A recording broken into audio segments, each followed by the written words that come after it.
Welcome to the Business Buyer Diaries. My name is Nathan Platter. I'm a full-time employee, and I bought a business. I did everything right, from finding the deal, handling all the due diligence on 63 opportunities, and ultimately bought a profitable gym. And boy was I in for a big surprise as a new owner. I chronicled everything in real time, including the biggest wins to the stressful nights at 2 a.m. I'm sharing my journey without sugarcoating anything, so you don't make the same mistakes that I did. Here's today's episode. Good morning. Well, happy Saturday. So last week the challenge ended. We had the party. That was a good time. Today, it's been a full month. So today is the instructor training. We do it every 3 months to keep everyone up to speed on form, the state of the business, and all that good stuff. I'm only speaking the first 5-10 minutes or so. So I'm going to keep it really short, really sweet. And then the GM and the head instructors are going to be the ones leading the rest of the day. And so that's where things are at. It's really interesting. I'm trying to figure out what I should talk about, because everything you mentioned is going to be listened to very carefully. And for the folks that are very in tune are going to be listening to what you do emphasize and what you don't even bring up.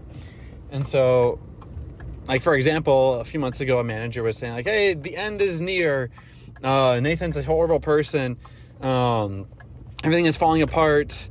And then people are oh no, the end is near, everything is falling apart. And so, things are falling apart, but I'm not going to bring up the end is near, things are falling apart. And so, best I can do is talk about, for this past challenge, we had 30 people. The goal was 30, we ended up having 39. Historically, 1/3 of all challengers are existing members or fit members. And so, right now we have 64 leads in the pipeline, about 20% convert. So that should end up with 12 new challengers. There were also 16 folks that signed up during the last challenge, but they didn't do the challenge. And so they'll be teed up and ready to go for this challenge. So that's an additional 16. 12 and 16 makes 28. Again, historically, whenever we have a decent turnout, about 1/3 of existing members join the challenge. So 1/3 of 28 add in the fit member bump, and that gets about 42. Because fit members make up 1/3. And so right then and there, it should end up at about 42 members. Now that's the forecast, that's an estimation.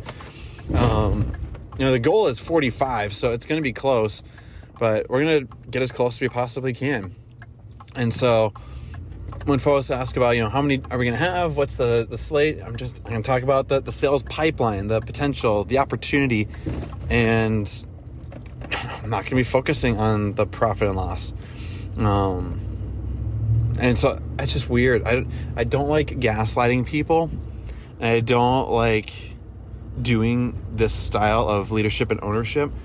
And with the past 3, 4, 5 months, realizing, when you're open and transparent, people will take it and they'll throw you under the bus. And that's what happened in that instance. That doesn't mean it'll happen every time.